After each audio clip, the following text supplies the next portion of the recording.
Okay, everybody, here we go. It's Friday night, 10 p.m. Got the dog with me. He was on my lap, but it just didn't last. And I am set to get us through these two things. I want us to talk a little bit about avoiding mutation and side effects in conditionals. This is the functional programmer in me coming to life. So all those Haskell folks and kind of like I kind of think as the functional programmer folks as kind of like the theoretical mathematicians turned into PL theory. And the reason for that is there's a certain mathematical corollary to functional programming when it's side effect free, because the functions in functional programming languages, when they don't have side effects, so you're not using things like monads, and keep in mind, I'm not a functional PL expert, but maybe I know enough to pretend like I know what I'm talking about. But I got to say that the principle of side effect free programming is brilliant in my mind. And this is actually why this rule exists. Because as you'll see, I think that when you have side effects, especially side effects in conditionals, when you have things like short-circuited logic, boy, things can just go awry really fast. So I'm determined to talk about that. I missed it last time, and I think I've got it all prepped. So we're going to talk about this. Then I want us to revisit ClickHouse just for a moment, so I can expand on the dangers that I see when you do the sort of copy pasted if else if. And to clarify, I also want to share that I think both Git and ClickHouse are outstanding repositories, that these are world-class pieces of software. And even if, the current state of Git is maybe there's more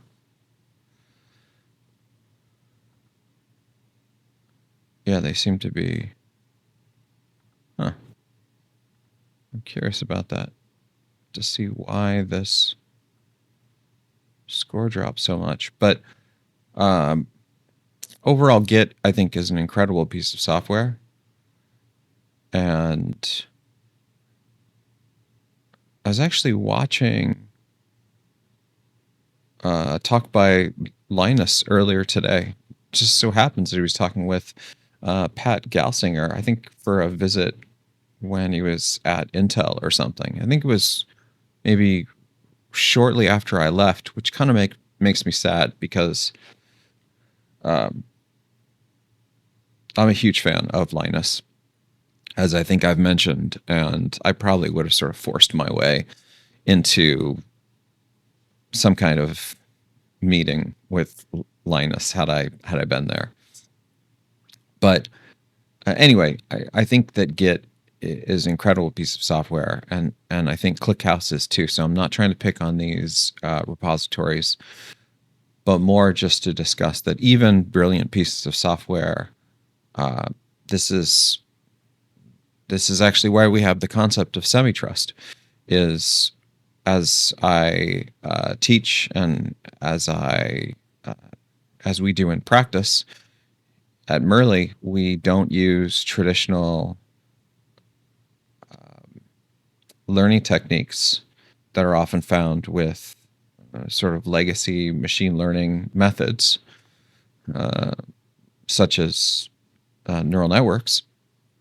which use concepts like ground truth, which ground truth principally argues that you have data that you sort of know as true, and then you train on that data. So you have a fruit and it's an apple, then you have another fruit and it's a banana, and then they're labeled, and so you know that these things are correct. The concept of semi-trust says that when you're trying to do learning with code, the concepts of ground truth no longer apply. And the reason why they don't apply is that, with the exception of maybe formally verified software, the idea that you would have ground truth, which states something that you are learning from, especially if it's code, is correct, is a somewhat dubious claim, because that would mean that code is perfect and it is a perfect representation of the thing. And as most of us that work in code, especially large systems like the size of Git or ClickHouse or other multi-million line software systems, know that these production quality systems have bugs. And a bug, by definition, is a behavior that is unwanted, unexpected, something that is not what you want it to be. It's not what you want the software to be doing. So if that exists, then that would mean what you're training on is actually not a perfect representation of what you were intending it for it to be. So like if you let's just take a very simple example. Let's say that you had a function that's like quicksort, and you say, train on this quicksort function and know that this code is perfect and this is exactly how you do quicksort. But now let's say that there's a minor bug that, I don't know, for a certain capacity of quicksort, or in some very strange one-off case, you have this incorrect behavior. Well, if you train the machine programming system on this code that has a bug, that has this defect, but you claimed that the code is perfect, then you've trained this system the wrong way. And now the ML system, or the machine programming system, has no choice but to essentially believe that it's correct when it's not correct. And so the idea of semi-trust, and I think that if you we'll add like a paper here, paper highlight control flag. I have no, it's control flag ... and this is Neurogen. Sorry, Neurogen. Hasa Business, maybe, and Goju. My apologies, Neurogen, if I'm misspelling either of your names. It's not my intention. But this paper has a little bit of semi-trust in it. And so if you're curious about the concept of semi-trust and how you can use it for training on code, so it will understand that the code itself can have a degree of trust, but not a perfect level of trust, this might be a good paper to get started on. And I think I have some slides on the website that talk about this too. Anyway, um, where was I going? I was talking about side effects and conditionals, functional programming languages, and uh, theoretical mathematicians that then turn into theoretical PL folks, programming language folks. Super cool stuff. But yeah, generally speaking, if you embed code that has side effects or has mutations, basically if you invoke code that can change the state, the program state, inside of a conditional,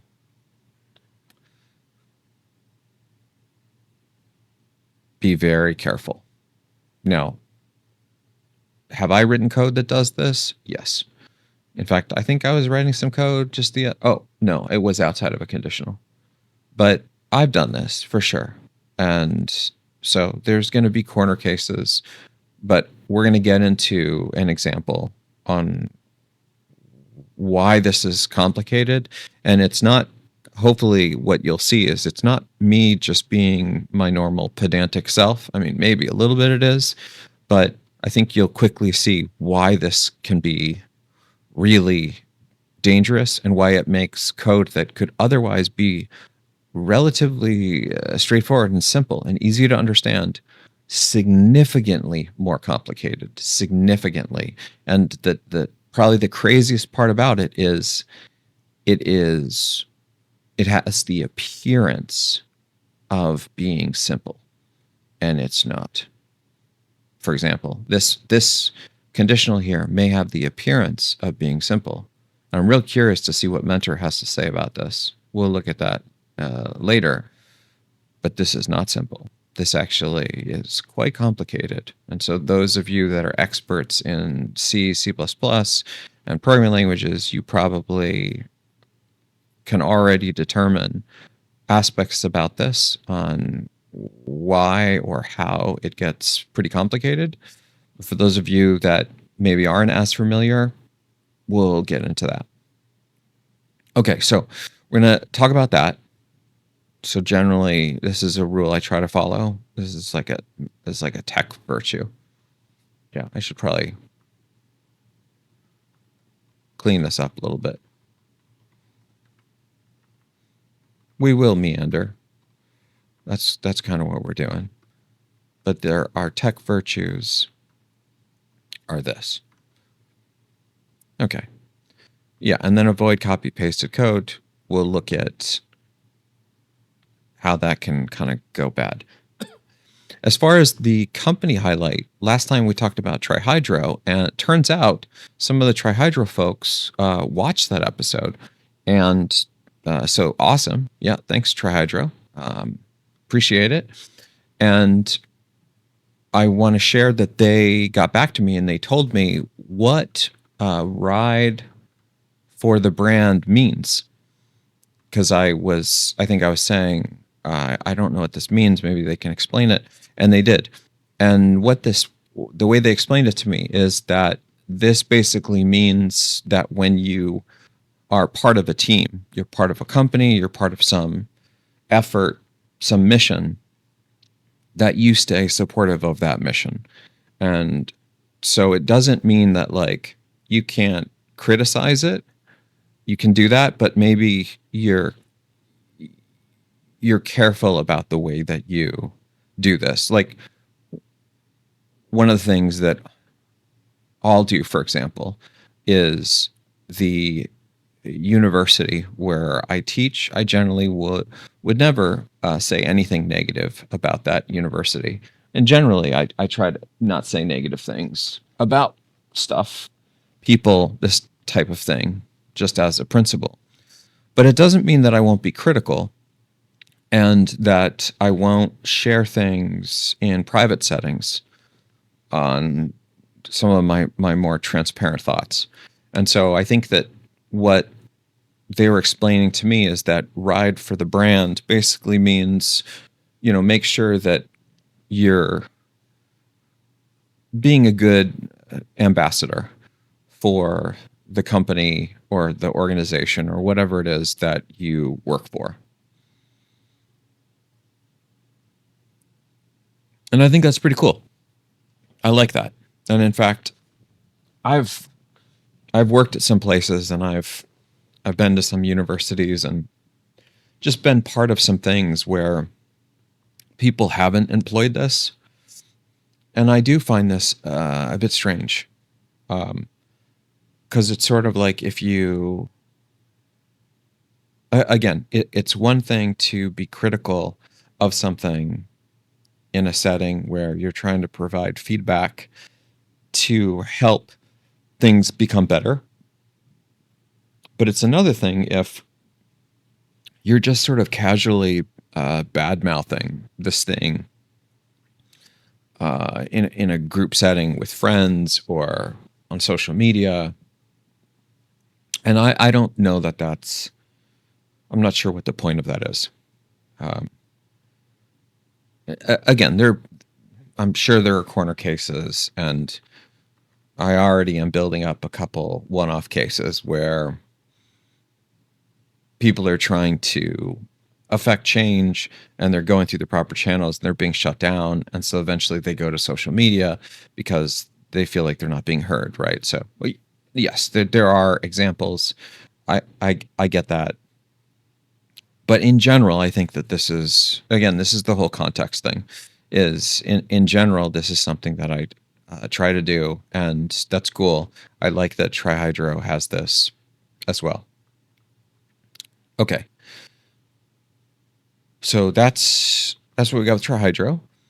Control flag we talked about. We talked about these uh, open earbud things. I've got them on right now.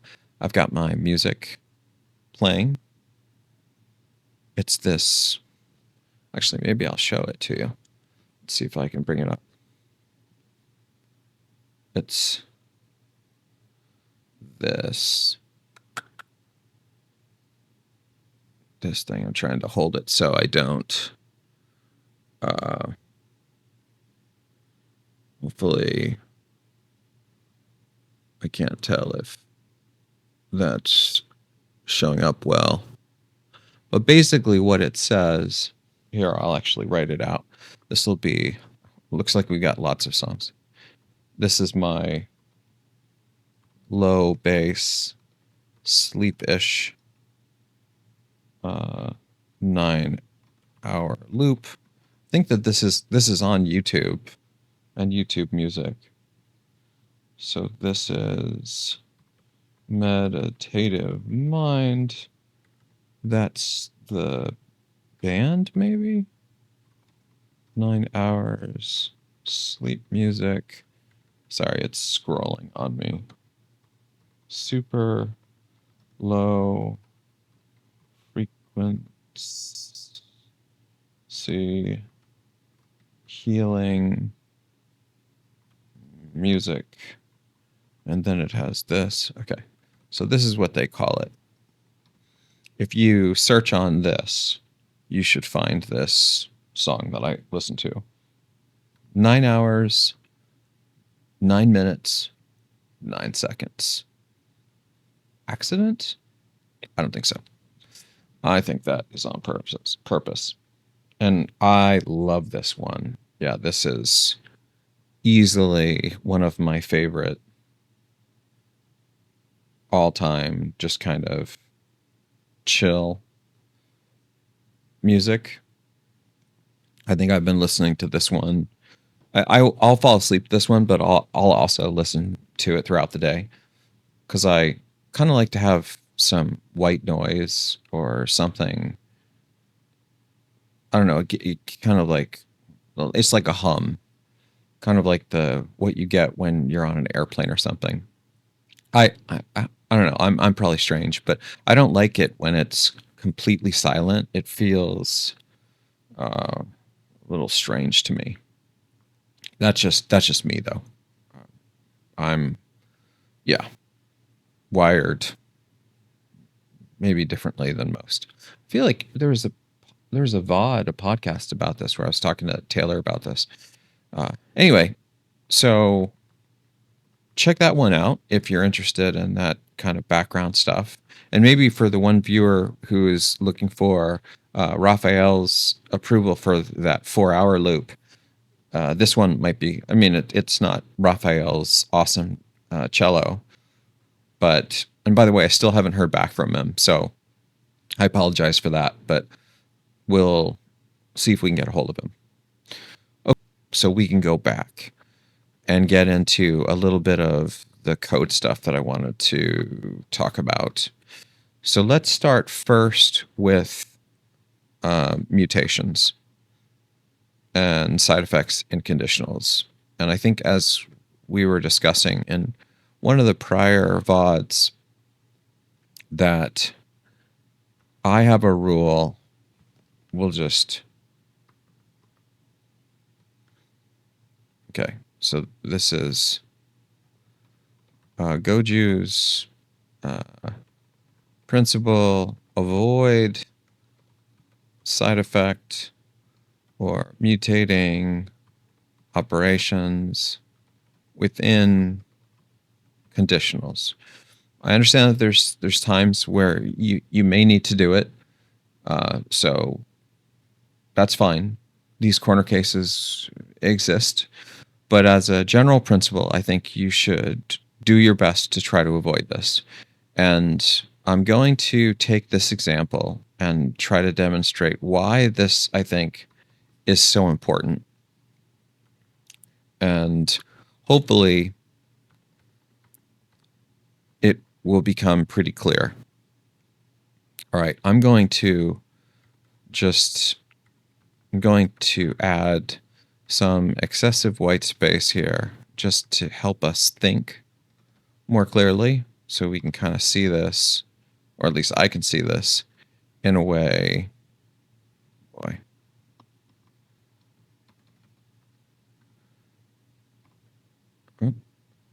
In a way that separates out the logic and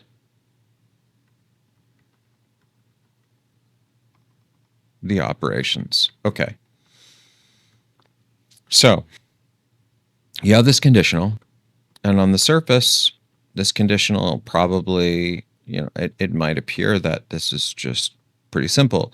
You're just checking if any of these three things are true. So this transaction thing, it's not one of those. That would give us the true that we need. The ref transaction update returns true, or this ref transaction commit returns true. So, and basically you just need one of the three, because it's Boolean logic with an or operator. Oh, and by the way, there's, I think, a misunderstanding, or maybe not misunderstanding, but lack of clarification, is the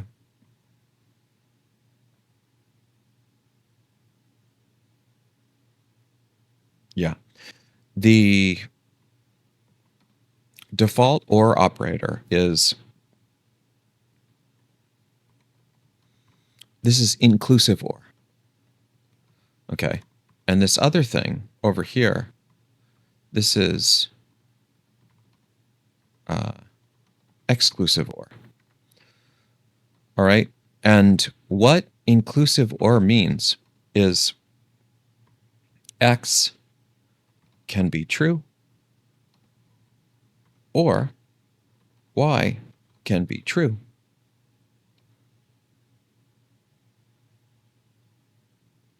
And the result is true. Pretty simple.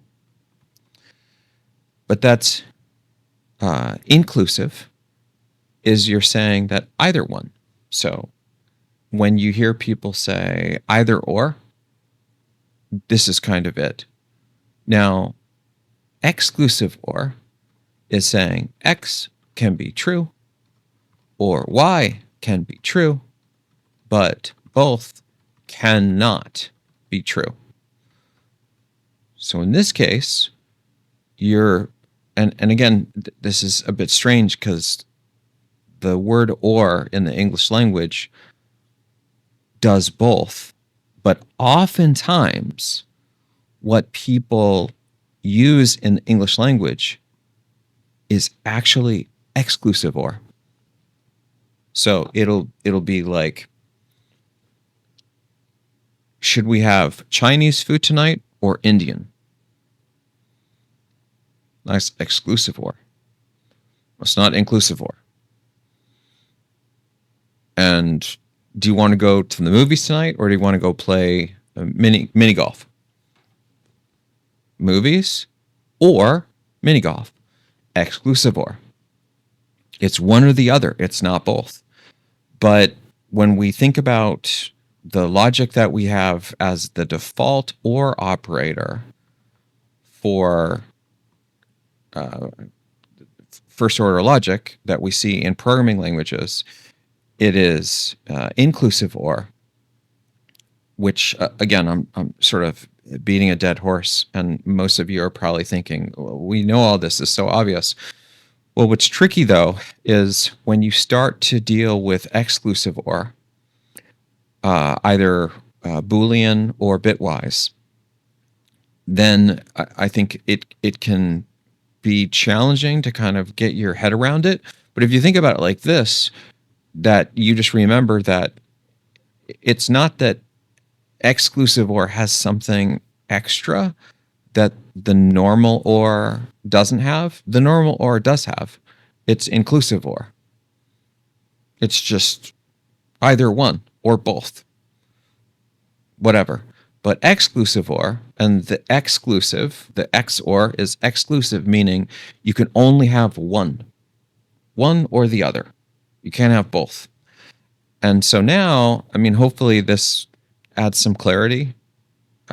There's actually a slide deck that I have that I plan to go over at some point on the core principles of Boolean logic and why it's super important to understand some of these things. And one of these things is getting this clarity on the default or operator and understanding that it's inclusive or, and inclusivity on it, the or means that like either of these or both of these can be true and it'll still be true. So hopefully now when you think about this, the XOR thing, it can be clearer now. What the X actually means is it just means that it's exclusive. And when you think about exclusivity, you just think it's just one or the other. And that's basically what it means, is that you just have, the X true or the Y true, but not both. Yeah. And so the truth table, well, I suspect all of you can see that. So now this is basically inclusive or. And as we were discussing, inclusive or is saying that this can be true, and this can be true, and this can be true, and it'll be true. Now, because it's inclusive or, any one of these can be true, and it'll pass. But also, because it's inclusive or, and it's not exclusive or, all you need is one. And once you have one, you know that you're there. Whereas if it's exclusive or, you would have to check all three. You'd have to see, like, is this true? And if it is, then these two can't be true, or so on and so forth, right? This is a bit complicated if you were to go down that rabbit hole, because there's three of them, and really these are binary operators, but we can get into how you do the compression through partial analysis and stuff. But for now, let's just ignore that. Okay, so on the surface, this is pretty simple, right? We're just going to check to see if any one of these is true, and if it is, then we're good. And the truth is, if this code did not have side effects in it, and there were no mutations, it would probably be very straightforward and simple. But the problem is that it does have side effects. And the side effects are this function and this function. And what makes this even more challenging is that, as we just discussed with inclusive OR, any one of these can be true. And if it's true, then we exit. We invoke short-circuited logic. And that's an optimization that is special for programming languages. And is this part of the traditional first-order logic that you study in philosophy and stuff? I don't know. Maybe. But it's critical for programming languages because it's an optimization that you essentially want to, if you can short circuit out and save yourself from executing more code, then you would do that, right? And so this is where complications start, is that a junior programmer might read this code and think, what is going to happen here is going to check this, and then whatever the result is here, it will just store that, and then it's going to perform this operation, and then whatever that results in, it'll store that, and then it's going to perform this operation, and whatever that is, then it'll store that, and then it'll look at the result and decide if it's going to go in that conditional or not. But for those of you who are experts on, that are watching this, you know that that's not actually what happens. What it's going to do is it's going to check this, and if this is true, meaning transaction is false, so it's not a transaction, so this will be false, and then it'll invert the false and make that true, then these two function calls will not happen. It will just exit out. It'll say, no, I'm good. Done. Okay? And that's a bit of a bummer because we now have to consider that this, if conditional, can partially execute, and is that what we intended? Now, because this is highly advanced code and because this is Git, I believe it is the intention. So here's my speculation. I don't actually know. So I'm speculating here, but I believe that what they're doing is, here we can actually get this extra line because this will give us more context. This whole idea of context, right? So here's transaction, and transaction is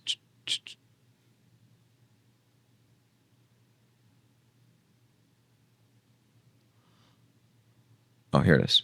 Yeah. Okay. Yeah, it's a pointer. Okay, cool. Sweet.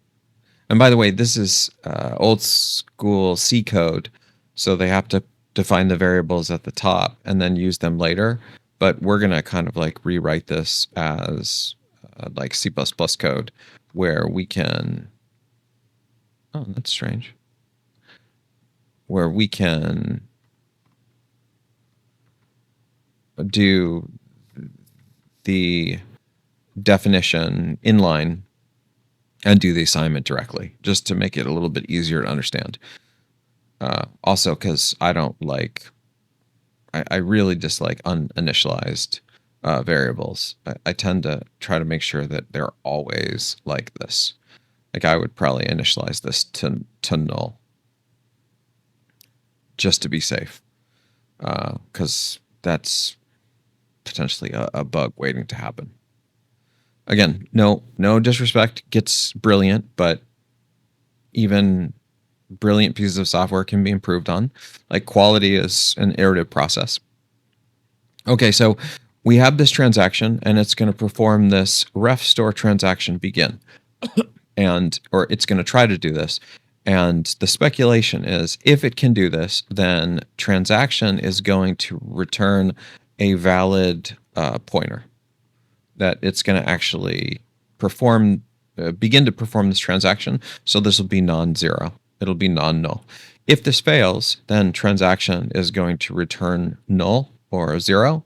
Therefore, if this is 0, the not of 0 will be true, and then it will exit. And why is that detail important? That detail is important because it's going to short circuit out of this conditional before this piece is executed.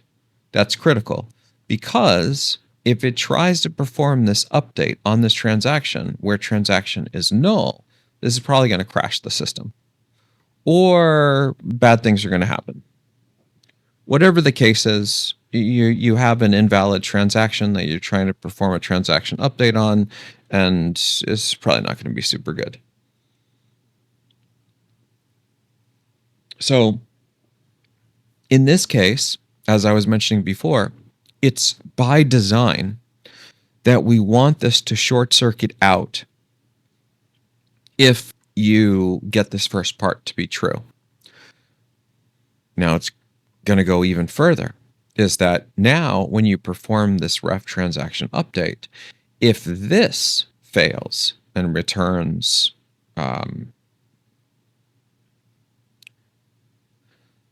yeah, right.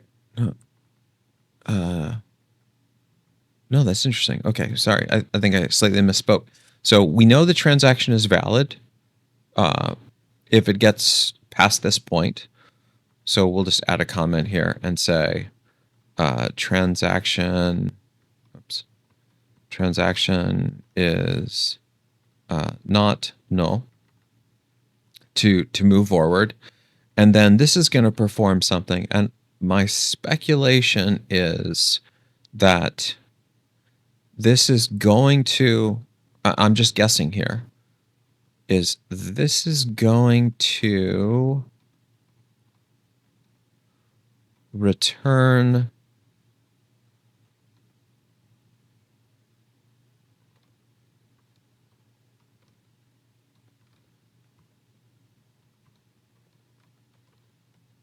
that's what I think. I think it's going to do this.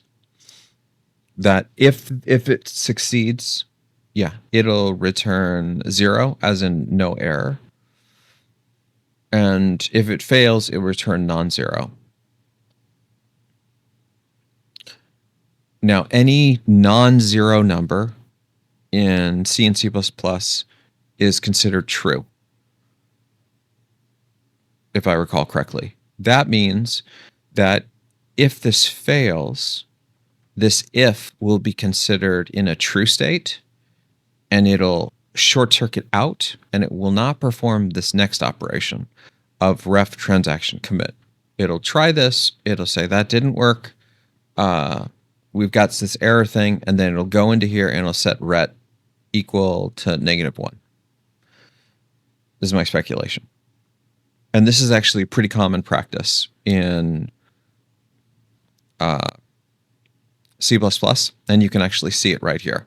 Notice that they initialize ret equal to 0, and then if there is no error, then it returns 0, meaning that worked.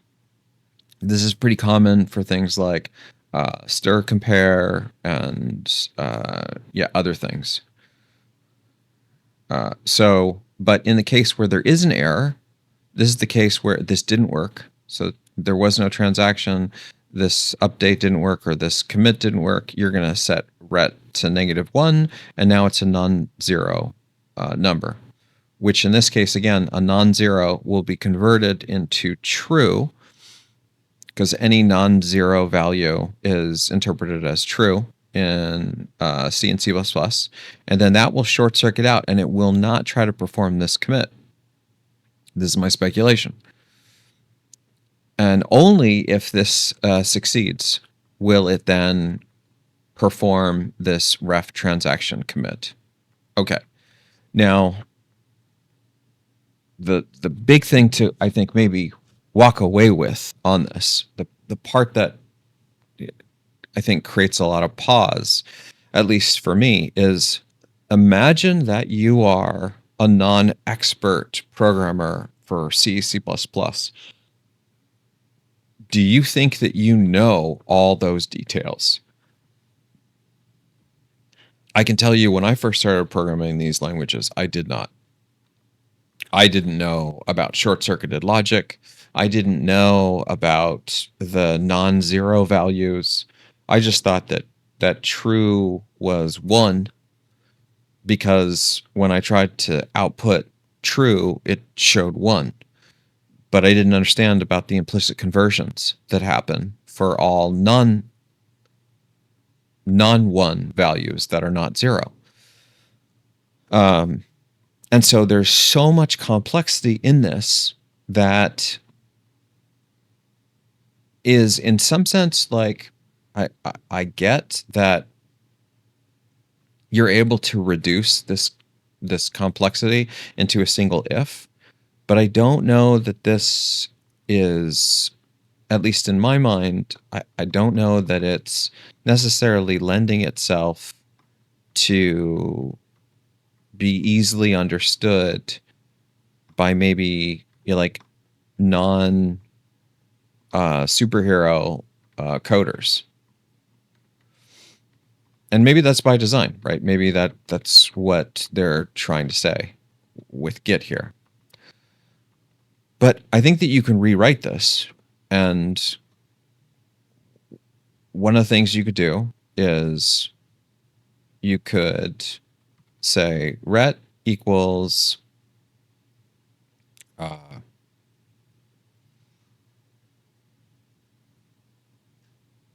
think about this.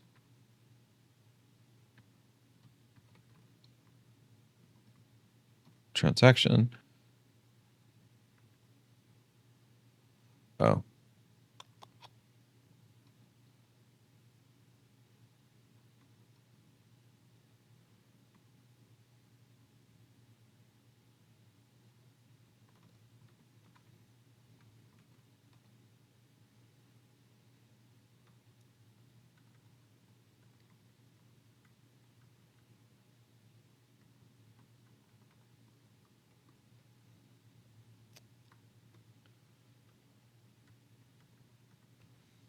Okay.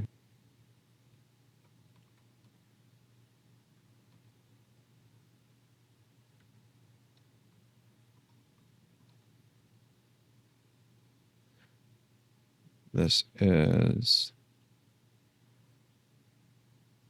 is true. Okay.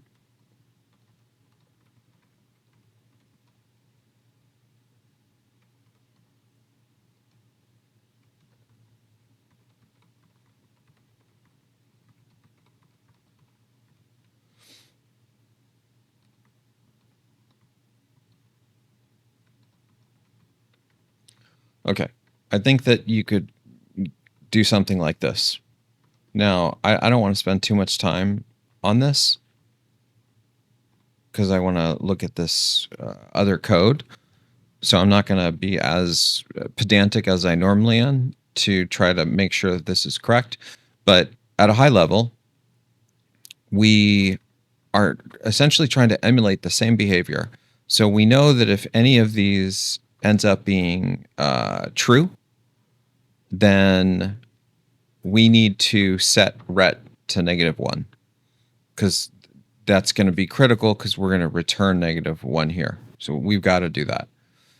And only in the cases where ret is, am I getting this right? If not, oh, is it, sorry. Yeah, okay. I lied.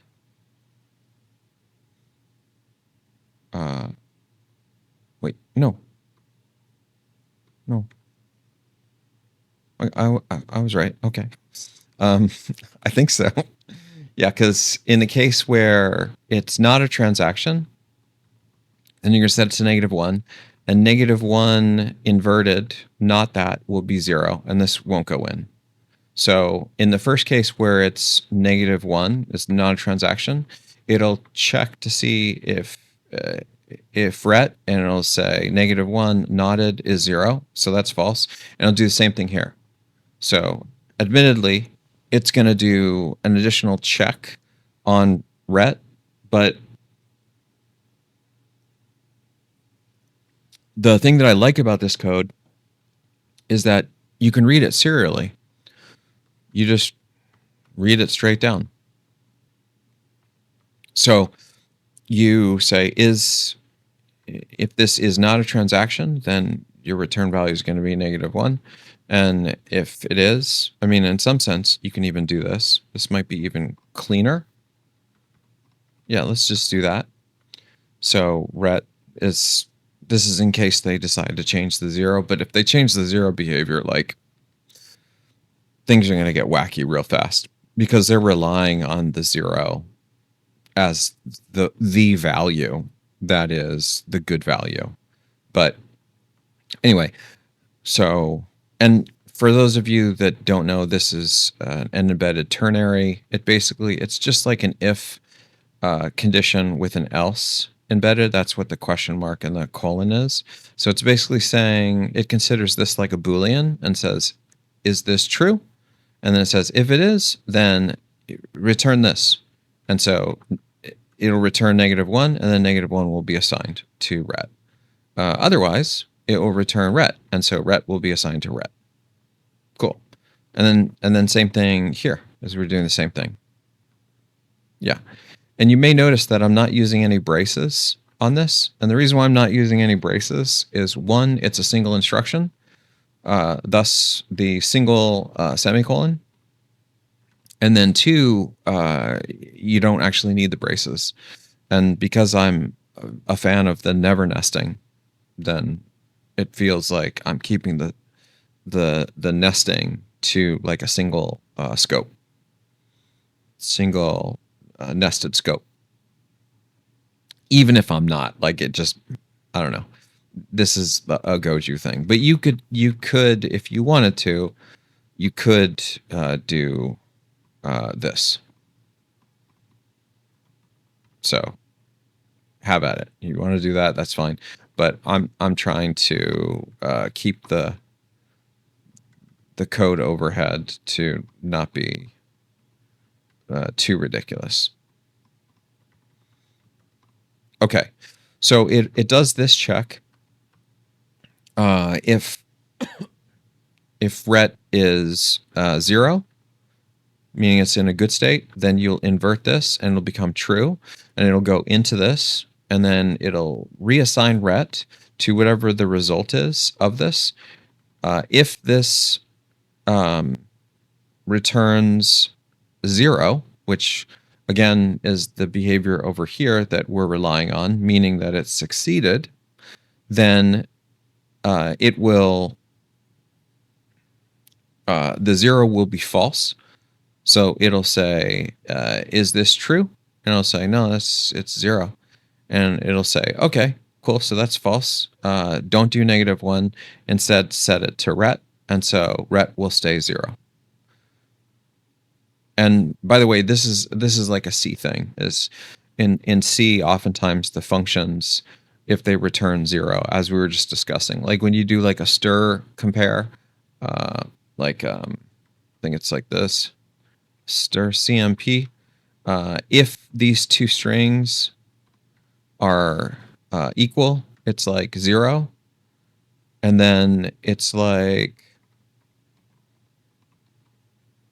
it's something like, if x is greater than y, then it's like 1 or something, and then it's like, if y is greater than x, then it's like -1. It's something like this, right?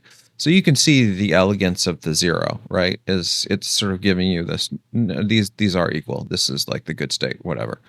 Okay, so now we go to this last one, and again we check and say, if not ret, so ret is 0, meaning it's in this good state, and we not that, it'll turn it to true. And then we will set ret equal to the ref transaction commit. If this again returns true, this succeeds, it returns essentially the 0. And again, that's the behavior that we have here, right? Because we need all 3 of these to be false for it not to go in here. any one of these is true, it's going to go in here. So we need zeros all across the board. And so if this returns a non-zero value, then this will return -1, which is the behavior that we want to emulate. Otherwise, if this returns 0, this will be considered false, and then it'll return ret. And ret at this point is 0, it just stays 0. This is sort of like an unnecessary additional thing, but it's just the structure of the ternary. Yeah, because you essentially want to set ret for both cases. I actually wonder.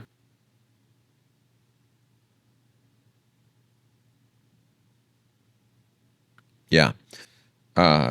Sorry, in my head, I was trying to figure out if you could get away with just doing just a single conditional.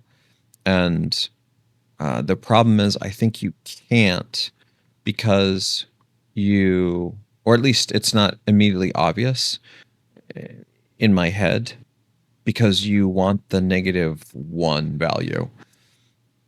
You could just return whatever the value is here, knowing that the 0, when this succeeds, it's supposedly going to give you a 0 value, and that's what you want. But the tricky part is you don't know what the value could be if it fails. So the fail could be anything other than 0.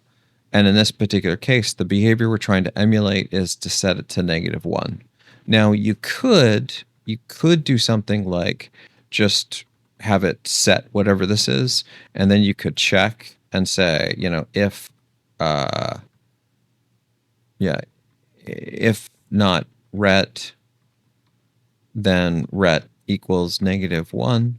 That's right. Yeah, so ret, no, sorry, you want it like this. Yeah, so if ret is anything other than, here, we'll just spell this out.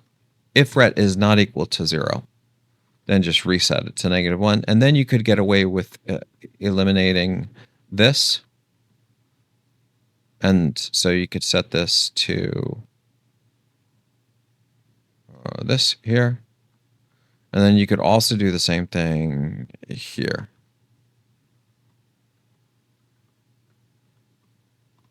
You could say not ret, and then this one.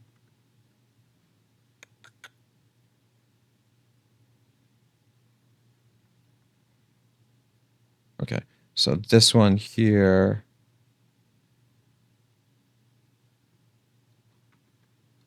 Yeah. You do that, and then I think you could probably also do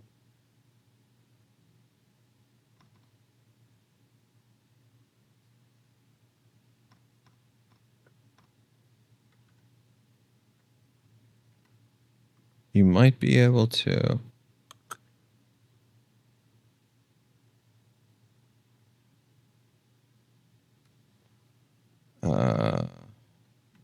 I'm trying to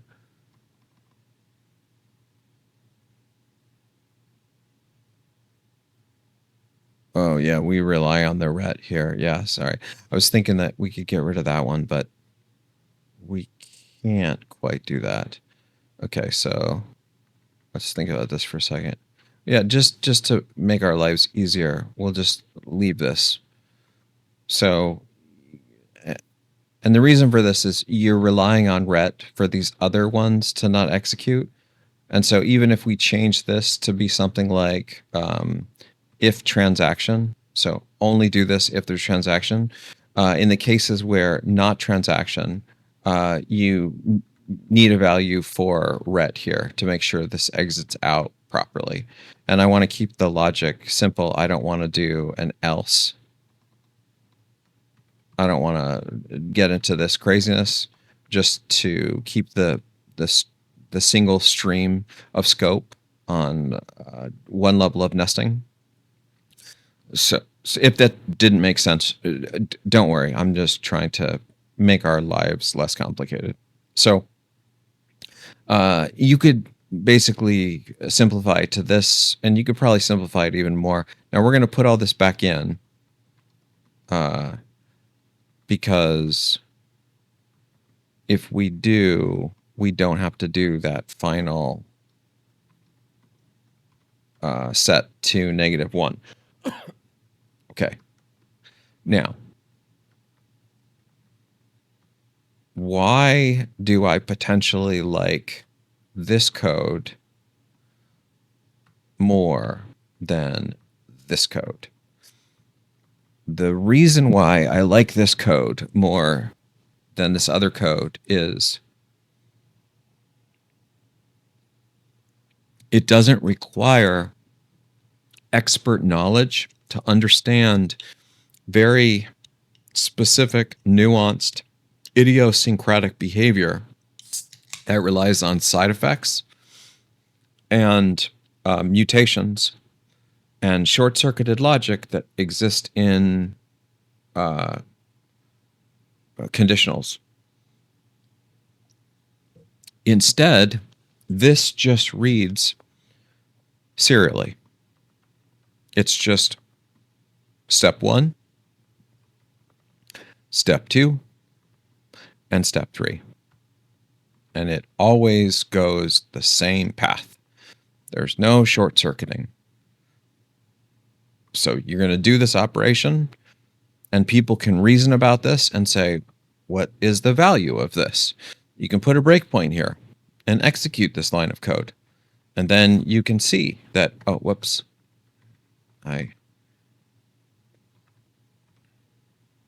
If not, right, yeah. If not, right. Yeah.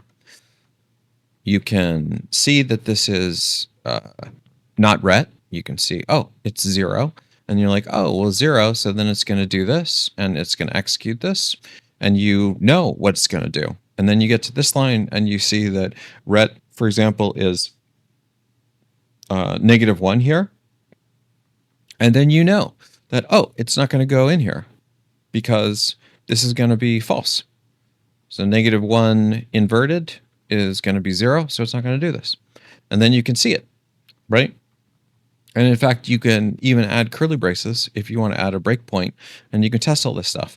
And I think that it not only makes the code easier to understand, it enables people of different levels of expertise to go into this code and be able to make contributions to the code and not screw things up, not break things because they didn't understand these deep nuances that are embedded in this.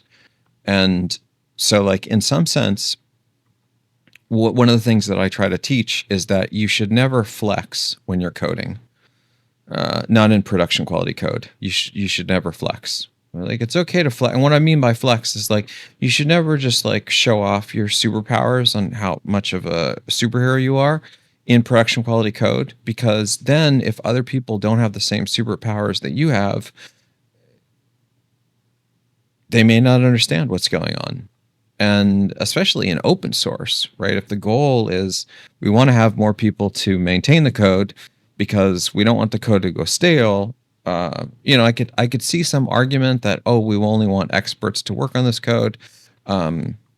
Yeah, sure, but like, even for someone like me, I don't want to have to reason so deeply about this side effect and that side effect. Like, yeah, I can break it down, but why are we making this harder than it needs to be? Like, isn't this function already complicated enough? Like, let's reduce the cognitive load on the things that we're writing so it's not as hard. It's easier, and it follows this line of thinking that Donald Knuth, I think, said, which is there's sort of like these two ways to write code. You can write code to where there are no obvious bugs, or you can write code to where there are obviously no bugs. Let me say that one more time. You can write code to where there are no obvious bugs, or you can write code where there are obviously no bugs. And he says the latter is significantly harder. And I agree. I think it's much harder to write code that it's so simple that a 5-year-old could look at it and be like, yep, that's correct. And I think that that's what we've done here, is that this it is hard, even for an expert, I think, to get this right. This, I feel like this is a strength reduction in the cognitive load. And look, production quality code, especially code that's used, it tends toward entropy, which basically means it's going to get more complex. It's just going to get more complex. It's not going to get less complex. So anything that we can do to make it less complex is in our favor, because it's going to reduce the technical debt. It's going to make our lives better. It's going to make our future selves happier, all of this stuff. Okay. So that's the first piece. And this is why I have this principle of try to avoid side effect and mutating operations within conditionals. Just don't do it. Just don't do it. Don't put these inside of conditionals. And you'll notice that in my code here, there are no side effects and there are no mutating operations inside of the conditionals. The conditionals are just super simple. It's just this little thing, if not ret. I mean, I think anybody that understands even the simplest version of Boolean logic, first order logic, they should be able to understand this. This over here, I mean, this is like PhD level understanding of C and C++. You have like to have the specification memorized. Okay, maybe not that much, but I think you probably get what I'm saying. Now, just for kicks and giggles, and I honestly don't know how this is going to go, but I'm real curious to see what Mentor does. And I don't know if Mentor is... What's going on here? Did I break this? Uh-oh. Oh, it's just slightly delayed. Okay, let's see what Mentor does. Okay, so it says... if not the transaction, then update this. And then it has this update. And then it does this. Okay, so it basically simplifies it to where there's like this single function call, but it still has a side effect in it. It's still a mutating operation. So I think that like it's a step in the right direction, because now essentially you just have to reason about one thing being short-circuited out. But if you don't understand the short-circuited logic, you may think that this is always going to get called, and it's not. It's only going to get called in the event that this part is false. Or essentially, it is a transaction and it's not it. But it's a step in the right direction. Let's see if any of the other insights fix this. Okay, I think that I don't know. I think Mentor has lost its mind a little bit on this, because it looks very much like the original, and so does that, and so does that. So I think Mentor has this first one. It looks like Mentor has done a slight improvement, but I think this code is better.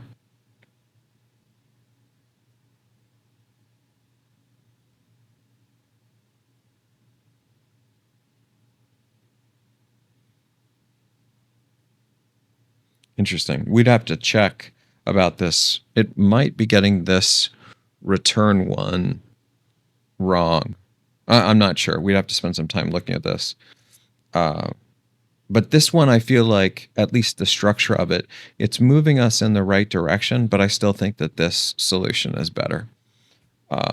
And yeah, Mentor is a work in progress. I think it's good that Mentor's flagging this and letting us know what's going on and this kind of stuff. and it's trying to make this better, but I think we've got our work cut out for us, at least in this case, to where mentors should, I believe mentors should try to come up with something that's more like this. But, what do I know? I'm probably a little biased. Okay. Last thing I want to talk about. I want to just quickly look back at ClickHouse because I didn't get to this last time, and I want to just share. I also want to share too that when you turn the issues on, it becomes really obvious that like this score drop here and then this line of code increase, like this isn't a good combination. This is usually like really bad sign. Lines of code increase significantly, score is dropping significantly. In tandem, it usually means that you're introducing some code that's not super great. And when you turn the issues on, you can see it directly. So watch the red line here. Here we go.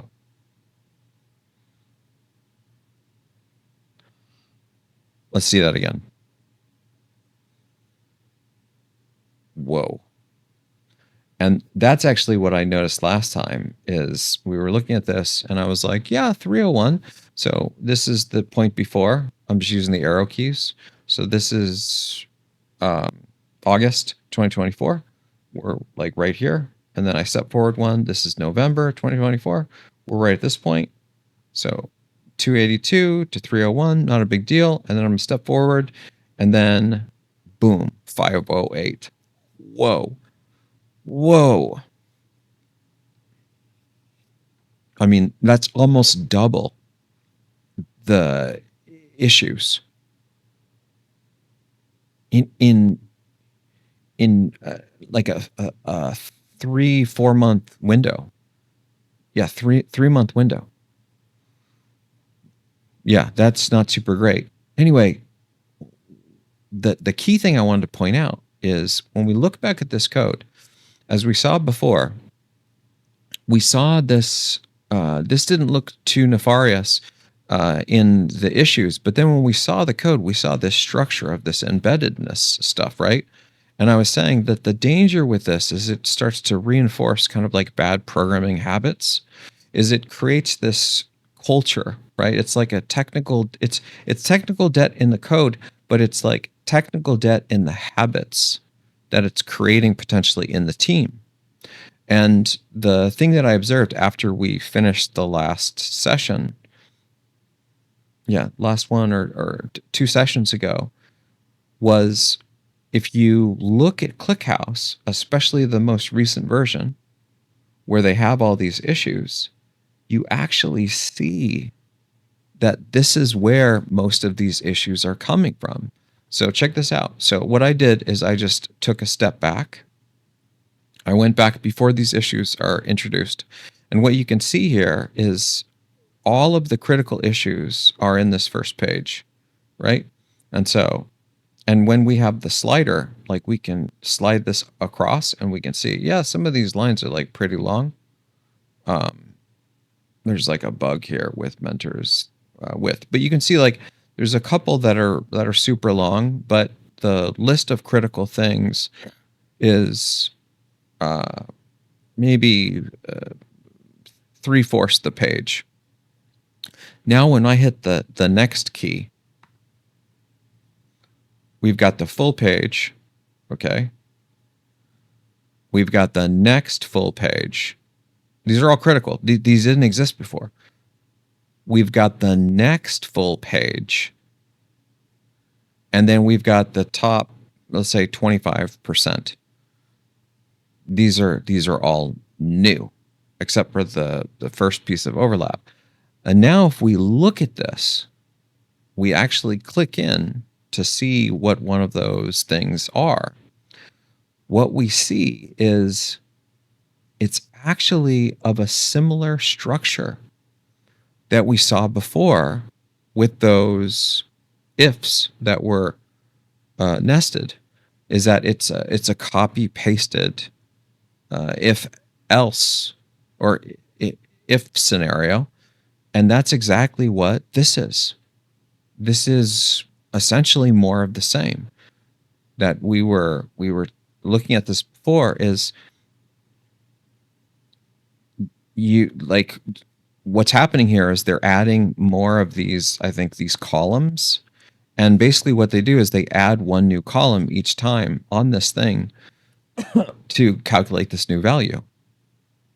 And it's just a copy paste. It's basically copy this, paste it, and then add this new drop stats. Copy that, paste it, and now add clear stats. Copy that, paste it, add mat stats. Copy that, paste it, add index. Copy that, paste that, materialize index, clear index, drop index, column remove property, and so on and so forth on into infinity, right?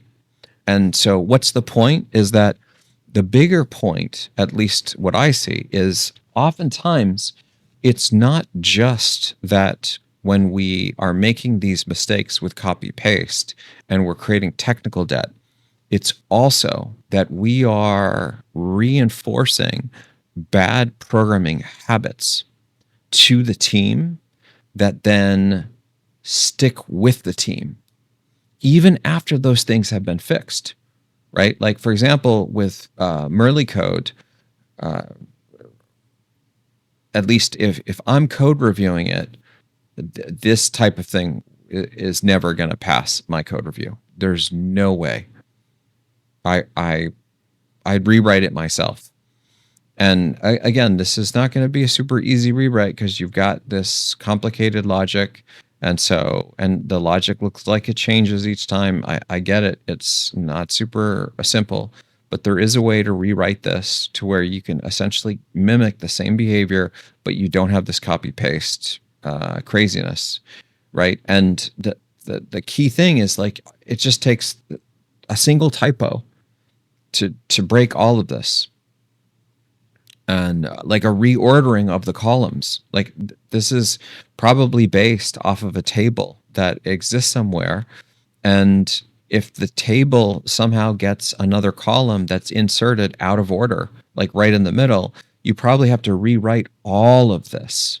Like, the danger, the technical debt danger of this is enormous, because you're essentially killing modularity, and you're also introducing this potential for bugs that there's just far too much reliance on manual perfection of getting all of this right in a very long series of things. And by the way, it's not just this one, right? Like, if we go back and we look at some of these other ones that we were seeing on the earlier pages, so this is like the first page. This is a different section of the code, or at least I think it's going to be a different section of the code. And right before, remember, it had column at the end of it. This doesn't have column at the end of it. And you can see it's much shorter, but it's the same thing. It's a copy, paste. So create view, drop, insert, light delete, truncate, optimize table, check table, blah, blah, blah, right? It's the same thing. It's the same copy pasted thing. And then I think if we scroll down, we're going to see it potentially again. Okay, maybe not in this file. Let's go pick one of these. Maybe this is the second. Okay, yeah, I think that this is different too, because remember the first one we were looking at, I think it had column in it, and the other one, it didn't get like too long. Look at this. Like, this is a little bit crazy. Again, I'm not trying to beat up on ClickHouse. I think overall ClickHouse is really good, but this commit that happened with this copy pasted stuff, this is really moving things in the wrong direction. And the higher order point that I'm trying to make here is, it's not just the technical debt that's happening.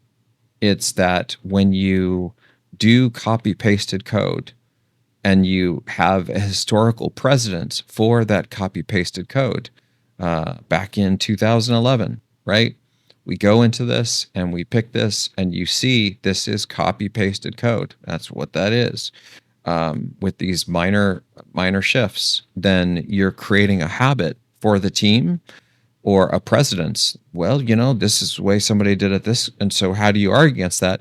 So it's more than just the technical debt. It's the technical skill debt that you're creating that I think you also want to be very cognizant of.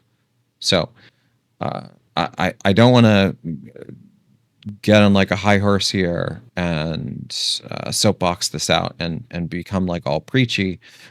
Writing lots and lots of code, maintaining a repo that's 2 million lines of code. I've done this myself in the past. This is very hard. It's really tough to not have issues like this when you're doing massive updates. These things happen. But I wanted to share this because last time we were going over the technical debt and we did rewrite it, and I showed how we could do it basically with a single if inside of a for.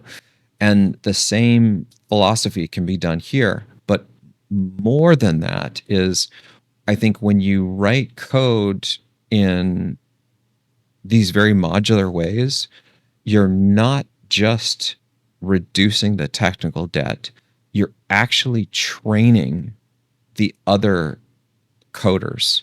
You're showing them the right way to do things, and then they learn by example.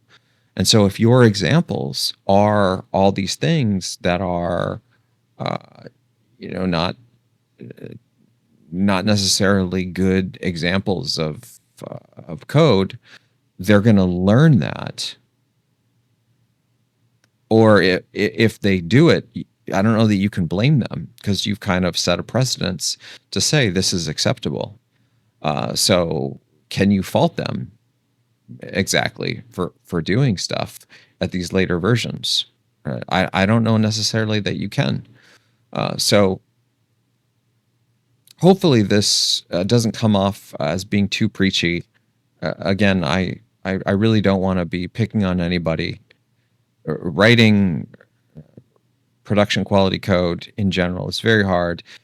Doing open source is super hard. I have a huge amount of respect for all the open source folks and the time that they're giving, which is mostly just free time and fostering goodwill and stuff. And so I deeply respect all of that. But I think that there are certain practices that we can follow that are likely going to raise all boats.